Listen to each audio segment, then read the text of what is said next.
parole de Dieu. Je ne suis plus esclave de la peur.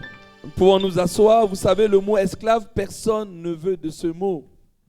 Pourtant, je suis chargé de te dire ce matin, tu dois le confesser.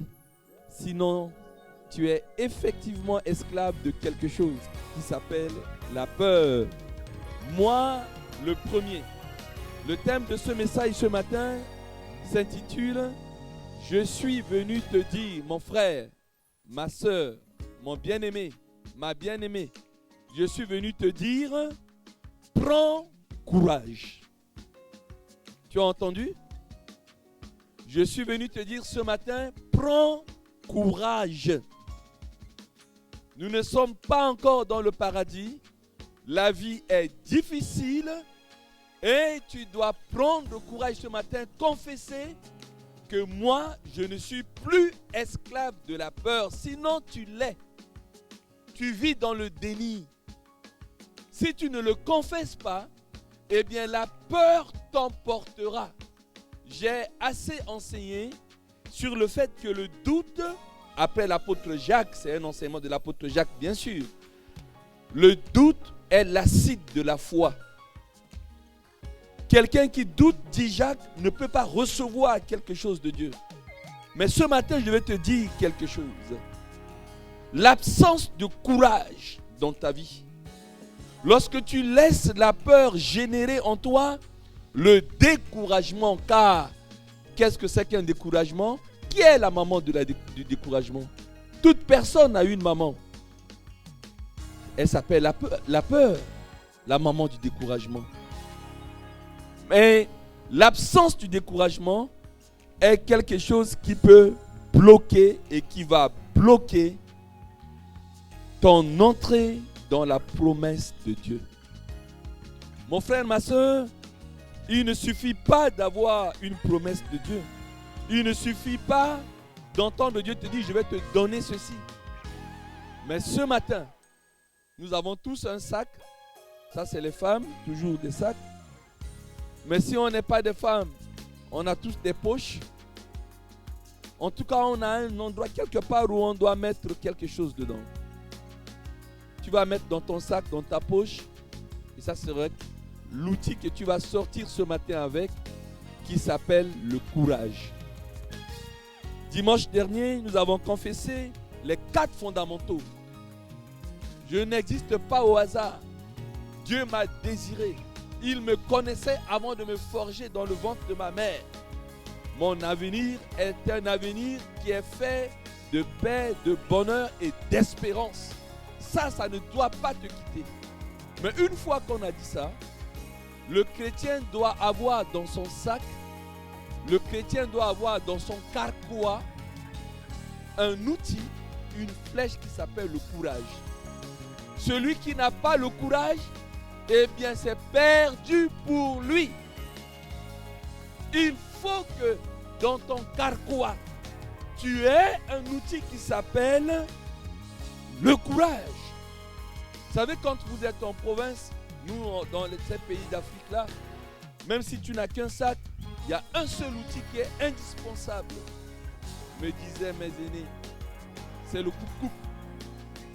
Il faut un couteau, hein. Tu ne peux pas quitter le village et rentrer comme ça sans coupe-coupe. Parce que comme son nom l'indique, ça te permet de couper. Il n'y a pas de chemin. Il faut te frayer le chemin avec le coupe-coupe. Et tu frayes le chemin. Le coupe-coupe te permet d'épulcher une mangue pour manger avec. Le coupe-coupe est une arme face à un serpent un peu têtu qui veut venir te mordre les talons. Le coupe-coupe, quand tu fais un piège et que tu as attrapé un gibier, ça te permet de faire ta cuisine avec, etc., etc. Il y a des outils qui sont indispensables. Dans ma belle famille en Martinique, on n'appelle pas ça coupe-coupe, hein. On appelle ça un coutelas. Un coutelas. Attention de provoquer un entier. Dans les voitures, il y a toujours des coutelas. Fais attention avec ça chez les Antillais. Hein? Donc toujours un coutelas. Coutelas. Tu le provoques, il sort un coutelas. Voilà. Mais le chrétien a besoin d'un outil principal qui s'appelle le courage. Comme je vous le dis toujours, on me l'a appris à l'école. Quand on connaît la définition d'un mot, on a au moins 50% de la compréhension. Tout de suite, on parle du courage. Mais un petit enfant dit c'est quoi le courage? Alors, on va tout de suite voir le monsieur dans le travail, chacun son métier. Il s'appelle monsieur Robert. Alors, je lui ai téléphoné hier. J'ai dit, monsieur Robert, comment allez-vous? Il dit, ça va, Josué. Tu veux encore une définition? J'ai dit, oui. J'ai dit, c'est quoi le courage, monsieur Robert? Alors, monsieur Robert m'a dit, mais t'as perdu mon dictionnaire, Robert? J'ai dit, non, dis-moi.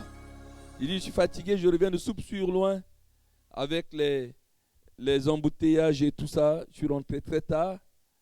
Alors, c'est quoi? Il dit, le courage, Josué, est le fait d'agir malgré les difficultés. Voilà ce que m'a dit Robert. Hein? Et puis, je suis allé dans mon dictionnaire biblique, parce que j'en ai un, et pour voir comment est-ce que les théologiens définissent ce que c'est que le courage. Et ça m'a surpris. Le courage, disent les théologiens, n'est pas l'absence de peur. Non. Le courage n'est pas l'absence de peur, mais la capacité d'affronter la peur et de la dominer avec l'aide du Seigneur. Tu écoutes? Le courage, quand on dit quelqu'un courageux, en fait, il est peureux. Là, c'est le plus petit dénominateur commun à tout le monde. Nous sommes tous peureux. Qui n'a pas peur? D'ailleurs, quand tu n'as pas peur, tu es un inconscient. Il faut avoir peur de ne pas traverser la route quand le véhicule vient. Il faut avoir peur de ne pas traverser lorsque le train vient. Donc la peur est quelque chose qui nous protège aussi. Voilà. Mais je parle de cette peur qui détruit ta foi, qui te décourage.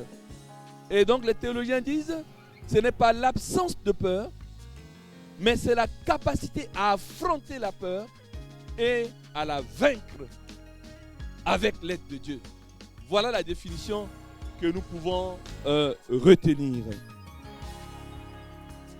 Nombre chapitre 13, versets 1 à 2, nous rentrons tout de suite dans la parole de Dieu. Dans Nombre chapitre 13, versets 1 à 2, on voit qu'il y a là l'existence d'une promesse de Dieu. Coucou, cette promesse concerne l'Église. Parce que ce qui symbolisait l'Église à l'époque, toi et moi aujourd'hui, c'est le peuple d'Israël. Quand on parle du peuple d'Israël, on parle de toi, Église. Quand on parle du peuple d'Israël en Égypte, l'Égypte symbolise le monde. Et Dieu va faire une promesse à son Église, au peuple d'Israël, qui vit dans le monde, qui vit en Égypte. Il va leur dire quelque chose dans Nombre chapitre 13, versets 1 à 2. L'Éternel parla à Moïse et dit, envoie des hommes pour explorer le pays de Canaan, que je donne, soulignant que je donne. C'est Dieu, le grand Dieu, le créateur de l'univers. C'est lui qui parle. Ce n'est pas Josué, ce n'est pas un humain, ce n'est pas un mortel. C'est Dieu qui dit, je donne aux enfants d'Israël, point.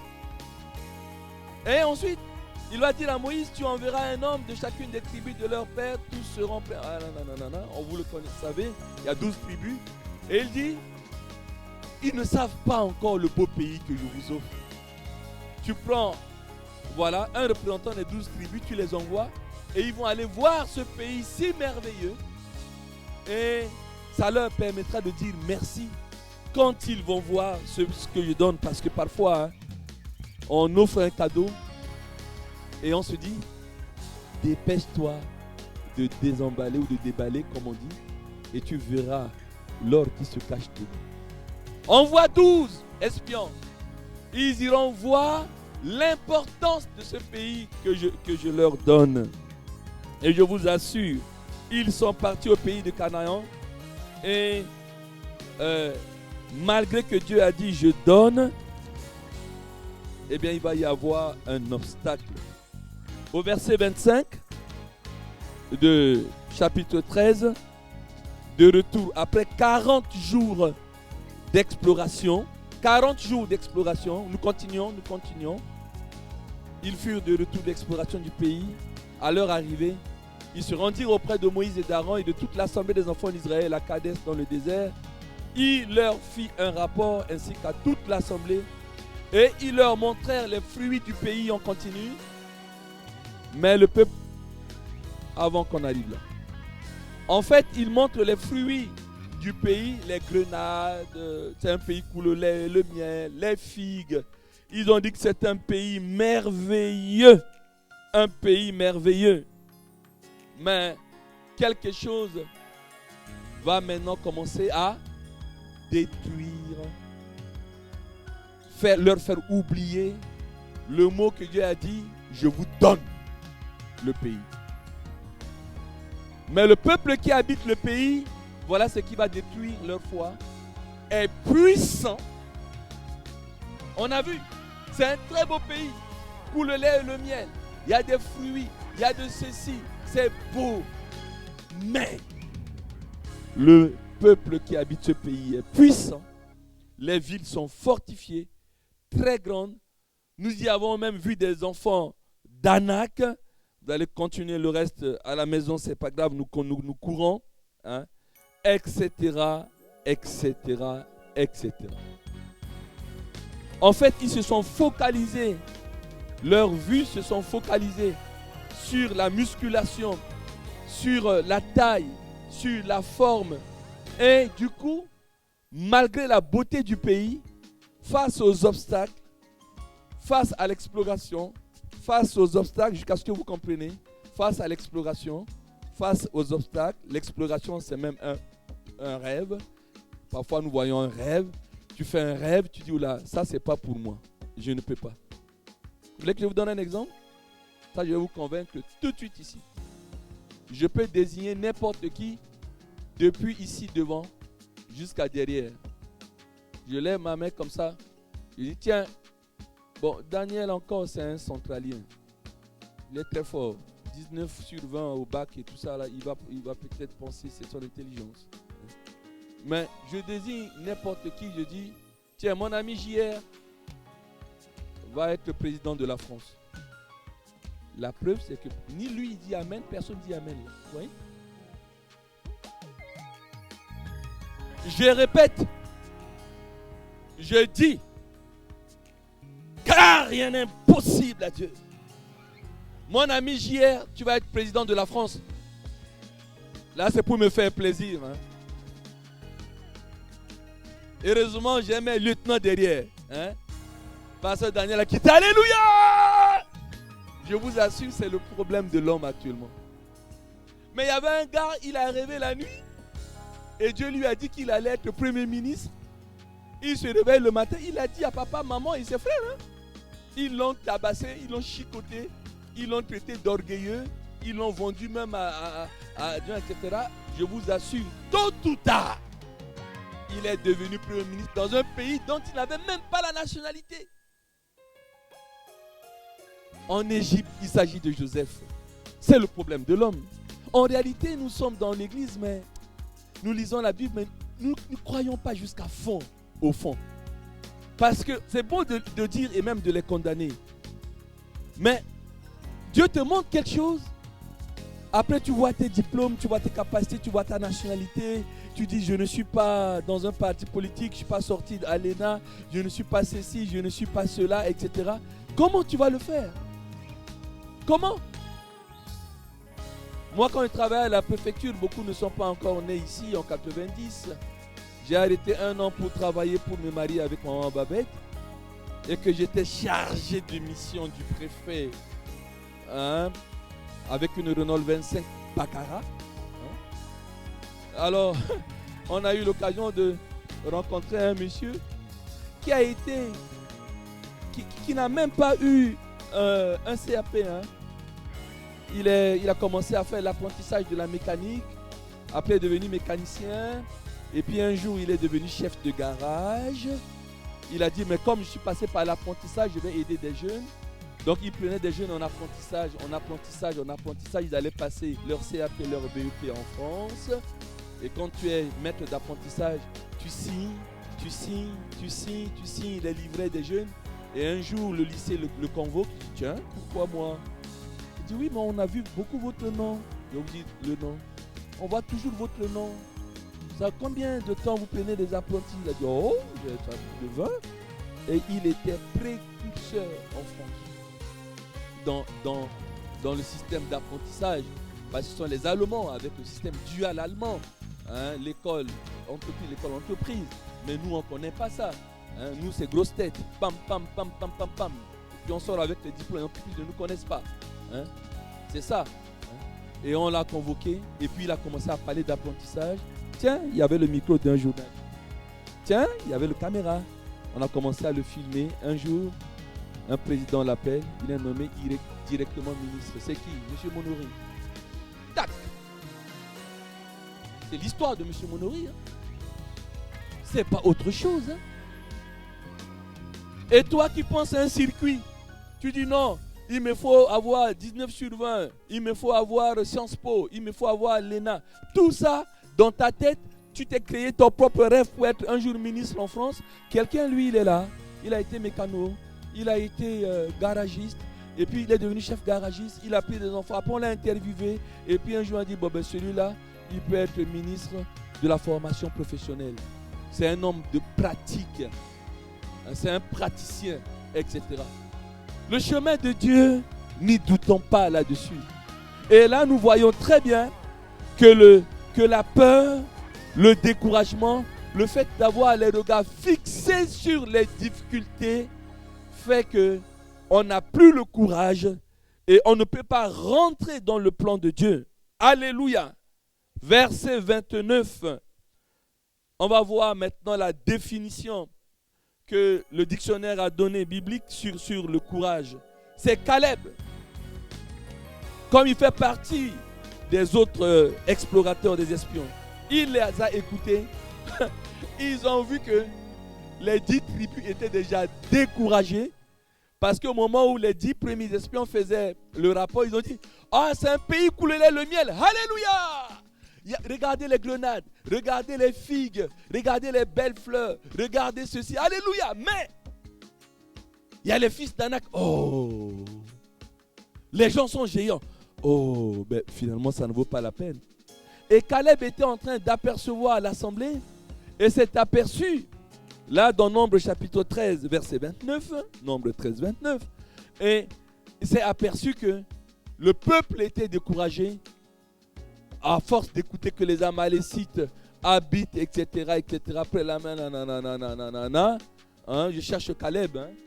Je ne sais pas si c'est le verset 29, mais enfin, c'est pas grave. Hein. 30, merci.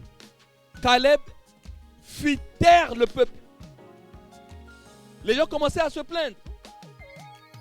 Ils ont oublié que Dieu a dit, je donne. Tout le monde commençait, vous voyez, on aime commenter les difficultés. L'être humain aime commander les difficultés. Il peut aller déposer des dossiers à la banque. Oh là là, mais je ne pense pas qu'on va nous donner. Oh, peut-être qu'on est surendetté. Oh, peut-être ici. Oh, peut-être cela. Oh, non, non, je ne pense pas. Oh, les circonstances avec le Covid, avec ceci, avec cela, avec ceci. Oh, et on est là.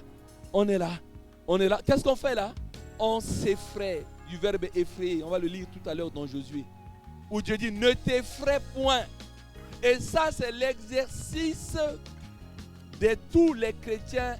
Si je parle des chrétiens parce que je suis pasteur, c'est ce qui m'intéresse, je ne parle pas du monde. On aime s'effrayer. On aime s'effrayer. On s'effraie. Nous avons des médias qui sont faits que pour effrayer. Et qu'on le veuille ou pas, on est dans une éducation d'effraiement. On nous effraie. Tout doit être effrayé. Tu lis un journal, il faut que le journal puisse effrayer par une nouvelle. Hein? Sinon, ce n'est pas un bon journal. Ça ne peut pas se vendre. Tu viens raconter quelque chose à quelqu'un, tu sais. Hein? Adonai, tu sais. Voilà. Moi-même, il faut que je sois convaincu que la nouvelle que je vais donner à Adonai, il faut que ça effraie, quoi. C'est effrayant. C'est effrayant. Et là, il va faire taire le peuple qui murmurait contre Moïse. Alors que Dieu a dit à Moïse, ce n'est pas Moïse. C'est Dieu qui lui a dit qu'il va vous donner le pays de Canaan.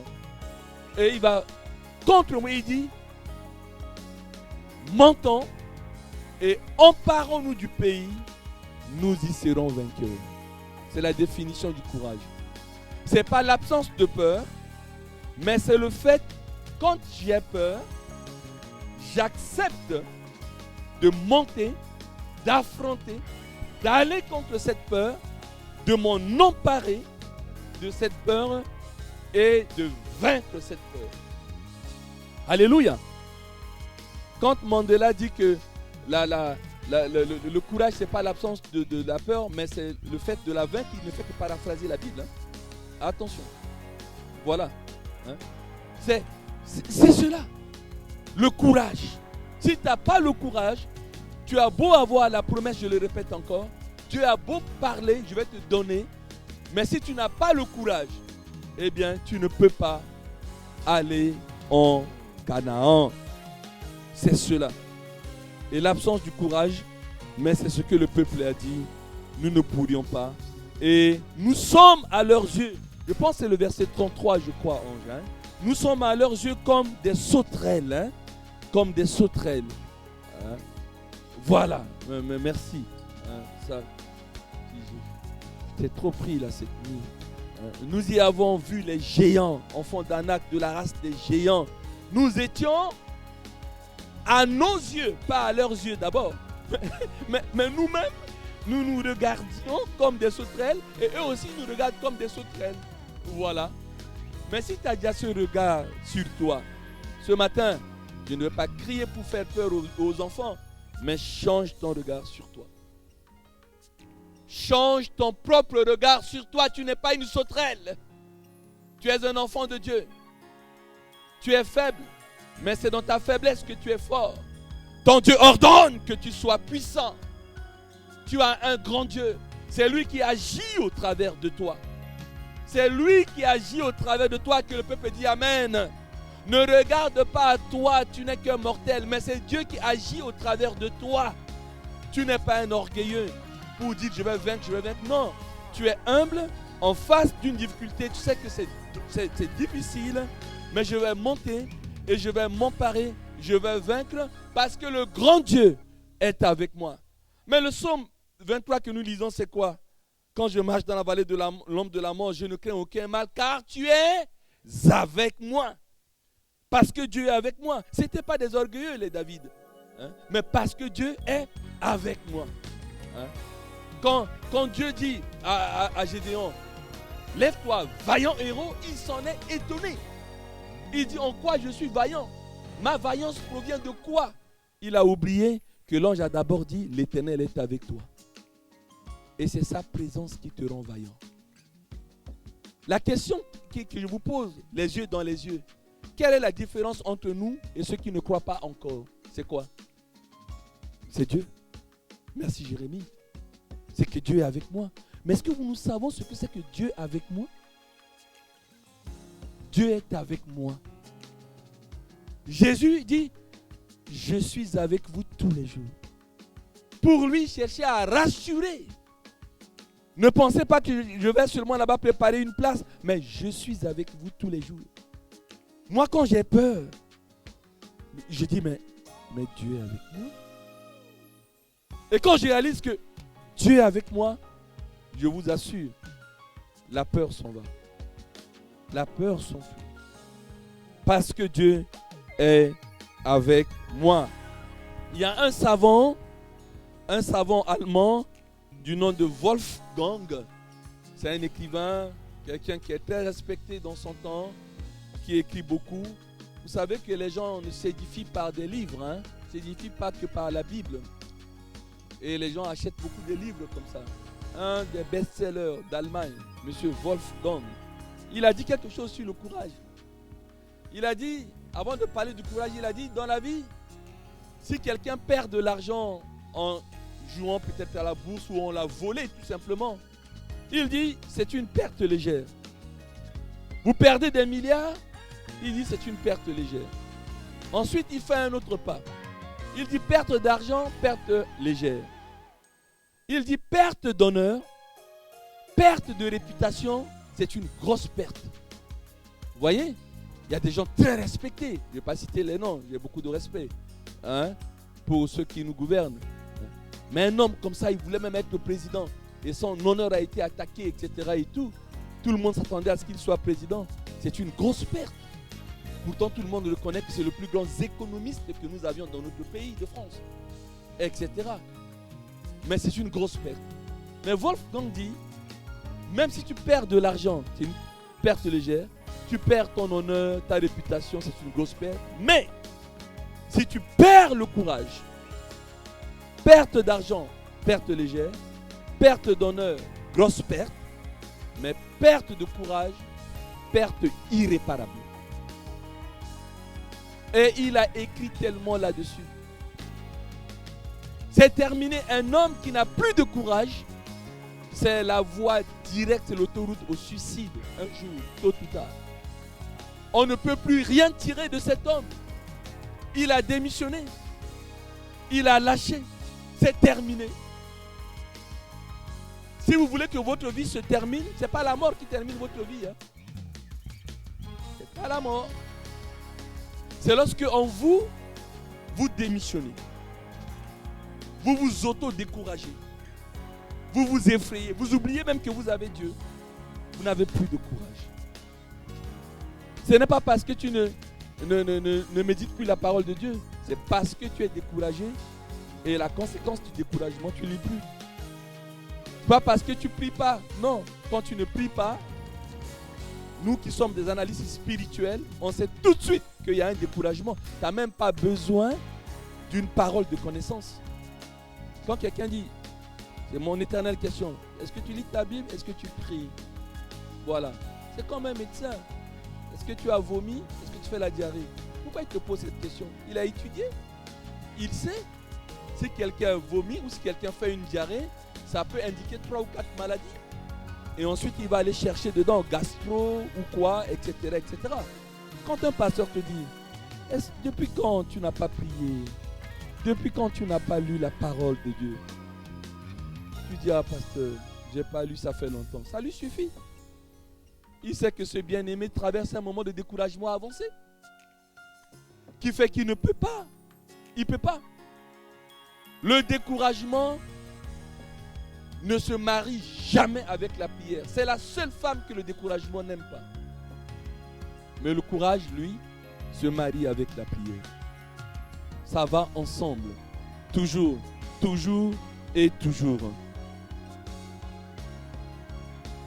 Mon temps s'approche. Je vous convie cette semaine, en plus d'apprendre Josué 1.8, pour qu'on l'apprenne bien, et Jacques 1.22, à la maison. Coucou, je te donne un devoir à faire à la maison. Apprends Josué 1.8, on va le relire, et Jacques 1.22. Mais je voudrais que vous lisiez le livre de Daniel, s'il vous plaît. Mais pas Daniel est connu pour Daniel dans la fosse au lion. C'est complètement faux. C'est l'homme qui symbolise le courage dans la Bible, Daniel. On a pris, le roi de Babylone a vaincu en Israël. Il a pris des esclaves, il a ramené en Babylone, actuel Irak, Bagdad. Ferme la parenthèse. Hein. Et quand il arrive, il voit les esclaves. Il dit à un de ses chefs, il dit, bon, choisis quelques-uns de ces juifs-là, ceux qui sont bien élevés, qui sont nobles chez eux, qui savent manger avec fourchette et cuillère, quoi. Fourchette à gauche. Hein? Savent manger avec la fourchette à gauche. Voilà. Et tout. Donc, vous les amenez au palais. Et puis, ils vont être là dans mon palais. Et parmi ces gens-là, on a choisi Daniel, hein, Anania, etc. Que les Babyloniens ont appelé Shadrach, Meshach, Abednego. On les a choisis tous les 4. On les amène. Et quand ils sont entrés, il y a un camp de réfugiés, hein, un camp des esclaves. On les sort du camp d'esclaves. Ils arrivent au palais. Et puis qu'est-ce qu'ils voient? Des viandes sacrifiées. Le courage de Daniel a commencé. Il a appelé le monsieur. Monsieur, s'il vous plaît. Mais nous, on est des juifs. On ne peut pas manger ça. Il a dit, oh, attention, moi c'est l'ordre. Il faut que je vous nourrisse. Sinon, ça ne va pas. Qu'est-ce qu'il fait? Il va avoir le courage de négocier 10 jours. Lisez. À la maison, vous allez lire Daniel, chapitre 1, verset 8. jusqu'à 12. Il dit, donne-nous 10 jours. On va manger juste des légumes. Le courage de la foi. Ce courage nous pousse à négocier quelque chose. Parce qu'on croit à notre Dieu. Et ça lui a été accordé. Une fois, on a vu après 10 jours qu'ils avaient vraiment une bonne mine. Ce n'est pas terminé. Le roi, il dort. Il fait un rêve. Il dit à ses savants, puisque je vous paye pour rien, je vous paye très cher, dites-moi le rêve et interprétez. Mais les savants ont dit, ce que vous demandez là, aucun homme sur la terre, aucun Dieu même, il n'y a que des dieux dans le ciel ou je ne sais pas quoi, qui peut répondre à ça. Dites-nous le rêve et on va te dire l'explication. Là, Ange, tu peux mettre Daniel chapitre 2, verset 8. Et au moment où ils ont dit, Daniel 2, 8, ils ont dit au roi Nebuchadnezzar, le roi reprit la parole, dit, je m'aperçois en vérité que vous voulez gagner du temps parce que vous voyez que la chose m'a échappé. Et il a donné l'ordre à Arjoc de les tuer tous, de tuer tous ces conseillers que je paye pour rien. Je pensais qu'ils étaient intelligents. Et ils veulent maintenant gagner du temps en me demandant de leur expliquer mon rêve. Que eux-mêmes ils trouvent le rêve et ils donnent l'explication. Je vous assure, il s'est fâché et Arjoc va appeler tous les conseillers, dont Daniel, Shadrach, Meshach, Abednego. On est là à la queue leu pour vous fusiller, ou pour vous égorger, ou pour vous pendre. Je ne sais pas comment on tuait les gens à ce moment-là. Mais je vous assure, pendant que les gens faisaient pipi sur eux, je peux vous dire que Daniel, Shadrach, Meshach, Abednego de même nature faisaient aussi pipi sur eux. Et qu'est-ce qu'ils ont fait? Mais ils ont mis la définition du courage. Le courage n'est pas l'absence de peur, ils ont peur, mais d'affronter. Qu'est-ce qu'il a fait? Il est sorti du milieu des gens qui étaient là, en train d'attendre la mort. Il a lui dit, Monsieur Arjoc, s'il vous plaît, est-ce tu peux permettre que nous demandions au roi juste un petit délai? Et le Dieu qui change, c'est, wow, il y a déjà l'heure, verset 16, 2 verset 16. 2 verset 16. Et Daniel se rendit vers le roi et le pria de lui accorder du temps. Alors que c'est à cause du temps que le roi s'était fâché. Il dit, je vois que vous voulez gagner du temps, tuez-les. Mais lui, il est passé au-dessus de ça. Il dit, c'est à cause du temps, il s'est fâché. Mais à cause de l'objet de son énervement, nous on va faire cette demande-là. Il dit au roi, accorde-nous du temps. Alors on continue verset 17. Ensuite Daniel alla dans sa maison. Il instruisit de cette affaire Anania, Michaël et Azaria, ses compagnons. Frères, s'il vous plaît, j'ai besoin de vous. Vous avez besoin de moi. Anania, Michaël, Azaria, qui est devenu Shadrach, Meshach, Abednego, ça c'est les noms hébreux. Shadrach, Meshach, Abednego, ça c'est le nom des Babyloniens, leur surnom qu'on leur a donné. C'est l'équipe de vendredi là. C'est le fait que nous prions 2 ou 3 ou 4 ou 5 ensemble. Nous partageons les sujets de prière. Daniel n'a pas fait seul, même s'il n'y a que son nom qu'on met en avant. C'est lui le chef, c'est lui le principal. Mais le boulot est fait par une équipe. C'est nous tous qui prions. C'est nous tous qui partageons les sujets de prière.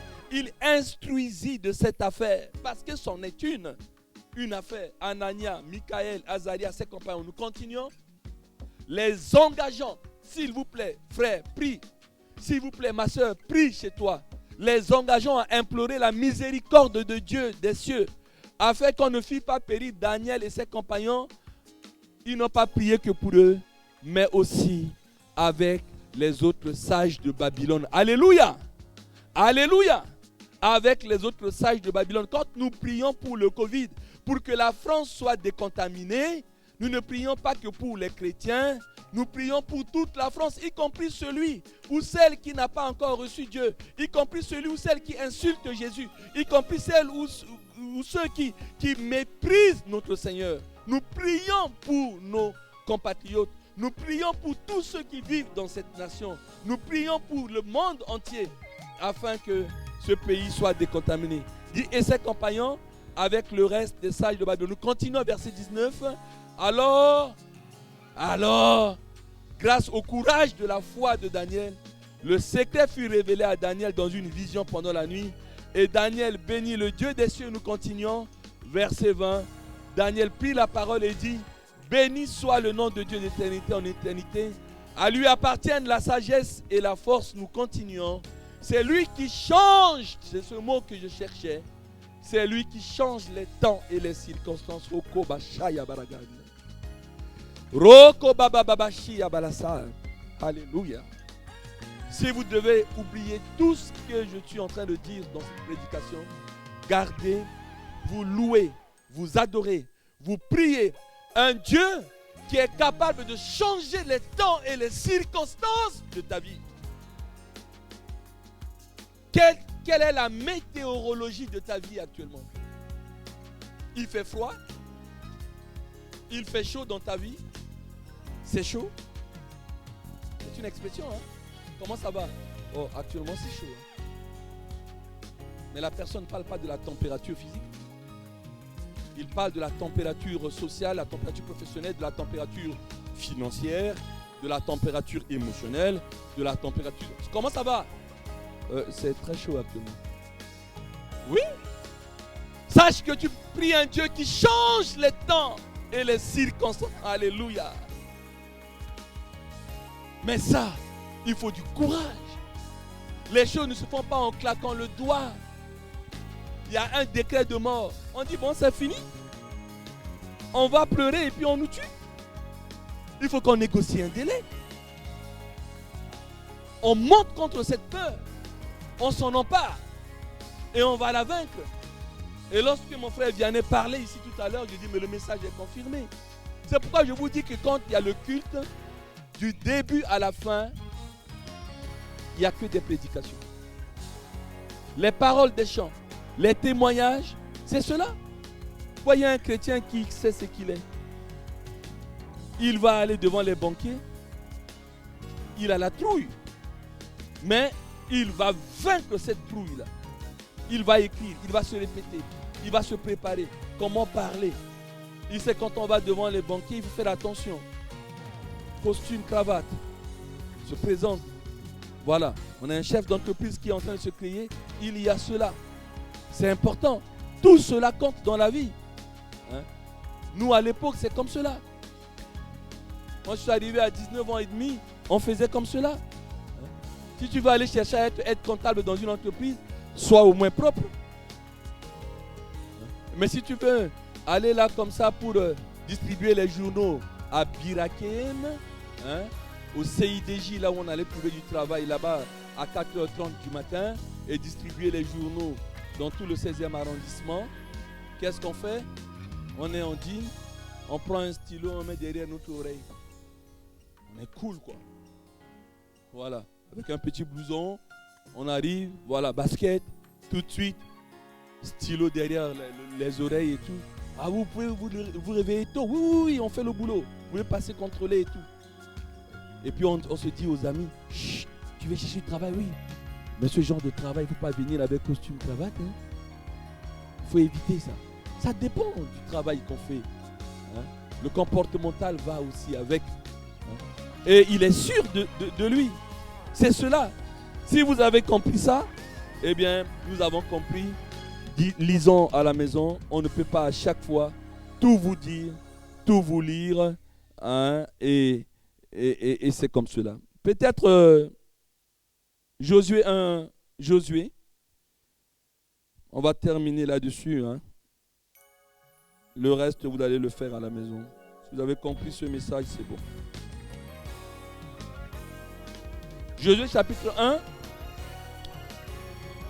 verset 6.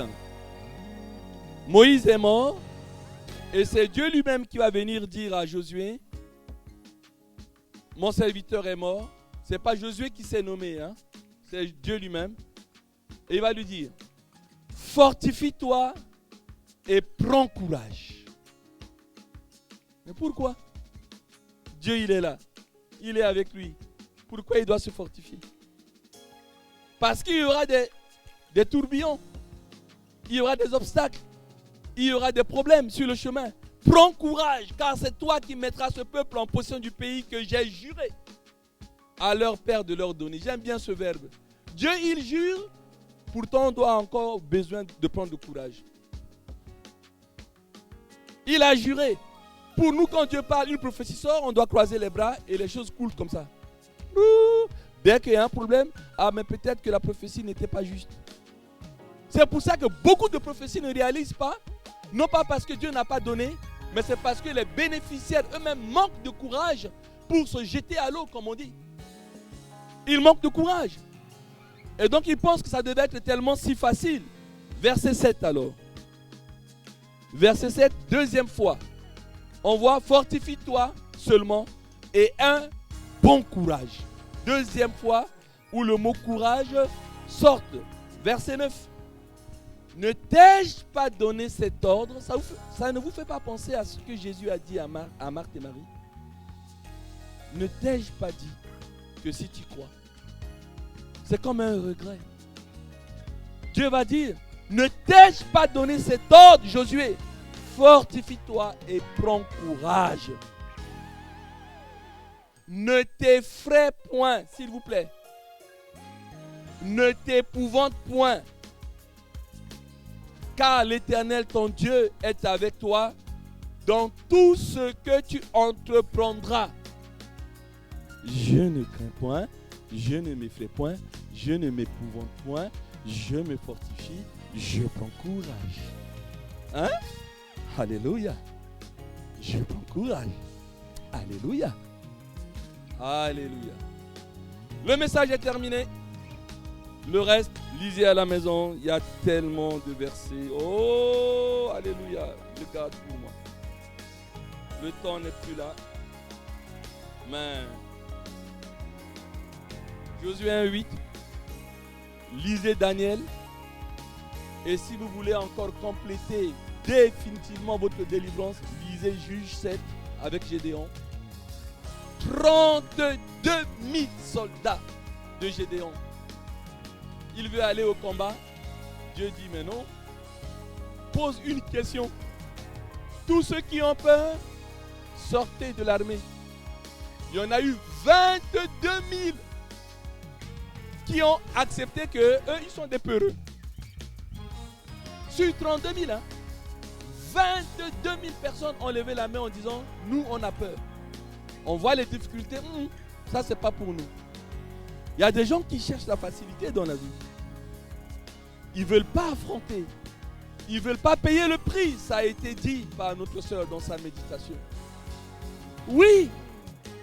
Je disais encore hier à Soupe sur Loin, à mes enfants spirituels qui vont se marier.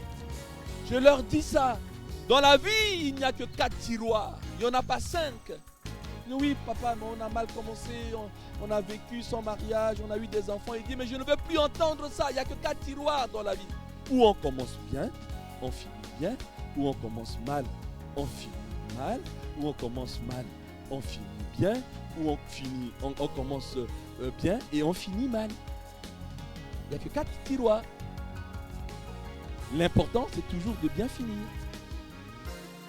Judas Iscariote a très bien commencé. Il a même été apôtre. Il faisait partie des 12. Il était même trésorier.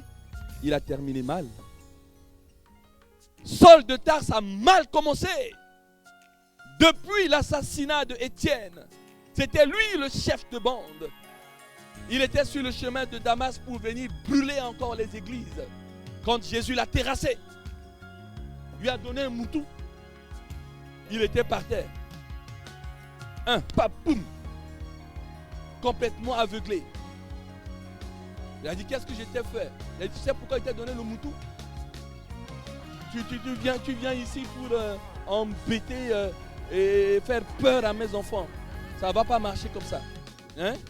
Ça n'a pas qu'à aller comme ça. Ça n'a pas qu'à y aller comme ça. Voilà. Hein? C'est important. Hein? Mais il a bien terminé. C'est l'apôtre qui nous enseigne aujourd'hui. C'est lui qui a écrit plus d'épîtres. Épîtres de Paul aux Éphésiens, aux Corinthiens, 2 Corinthiens, aux Philippiens, aux Thessaloniciens, oh là là, il a bossé. Ce qui compte dans la vie, c'est de bien terminer. Tu commences bien, tu termines bien, alléluia. Mais ça c'est rare. Hein? Dans la Bible, regardez, hein, celui qui a commencé bien et qui a bien terminé, Jésus dit, de tous les hommes nés de femmes, c'est Jean-Baptiste. Alléluia. C'est Jean. Depuis la naissance, l'ange a dit à Zacharie et à Élisabeth, celui-là, 6 mois avant Jésus, il va le précéder. Il ne boira ni vin, ni liqueur enivrante. Il a eu une vie exemplaire. Il n'a pas fait de miracle, hein? Vous avez constaté? Il n'a pas fait de miracle. Mais il a eu une vie exemplaire. Et quand Jésus était là, il a pris ses disciples, il a donné, il dit voilà, c'est celui-là pour qui je bossais, il s'est retiré. Il faut que je diminue et que lui puisse croître, puisse grandir. C'est tout. Mais de nous, vous enlevez les Jean-Baptiste là. Nous tous, nous avons mal commencé. Non. Commence mal, hein. Maintenant, il faut bien terminer. C'est quoi je disais à mes enfants hier? Ça, c'est pas important. Ce qui est important, c'est de bien terminer. Que tu commences bien, ça n'a aucune importance parce que tu peux mal finir. Il y a même des pasteurs qui ont fini. On est allé prendre leur corps chez des féticheurs pour aller les enterrer. Des diacres, des responsables d'église, ils sont morts. On est allé prendre chez des féticheurs. J'en ai enterré plusieurs. 13 ans de mission. Mais qu'est-ce qu'il fait là? Oh là là, pasteur. C'est pas possible. Oui, ils ont bien commencé, ils ont mal terminé. Et puis pensez à Rahab, la prostituée. Elle a commencé mal. C'est même elle qui a sauvé sa famille. Ah, attention, Jésus dit faites attention parce que les voleurs et les prostituées vous précéderont. Oui. C'est toujours de bien terminer. C'est pourquoi Jésus dit faites pas le malin. Hein. Que celui qui se souille encore. Peut-être qu'il aurait bénéficié d'un plaisir de ce monde. Mais si tu viens faire le malin pour user, eh bien, une chaise, ton pantalon sur une chaise ou ta robe, quelle perte de temps. Et puis tu vas en enfer. Non. Il faut que nous n'avons pas d'autre choix que de marcher pour l'éternité. Je vous en prie, levez-vous, les mains élevées. Recevez cet outil qui s'appelle le courage. Le courage. Il n'y a pas d'orgueil dedans. Oublie ton voisin, les mains élevées. Tu n'es pas plus courageux que lui. Je ne suis pas plus courageux que toi. Nous avons tous peur. Et nous en avons besoin d'ailleurs. Mais ce que je veux ce matin, alors que le temps est passé, je lève mes mains vers ton peuple ce matin. Nous traversons des temps difficiles parce que tu es en train de nous préparer une place et tu reviendras nous prendre. Seigneur, depuis ma fille Ange, jusqu'à derrière là-bas, chez le pasteur Nat, chez Valdez, ou ceux qui sont derrière, Evodi, les Rovan derrière, les enfants. Seigneur, pour une onction spéciale, fais un cadeau de cet outil indispensable afin que ton peuple à la belle lumière, particulièrement, ne soit pas une église où c'est un rassemblement des gens découragés, mais un rassemblement des gens qui acceptent d'affronter la peur et de la vaincre au nom de Jésus.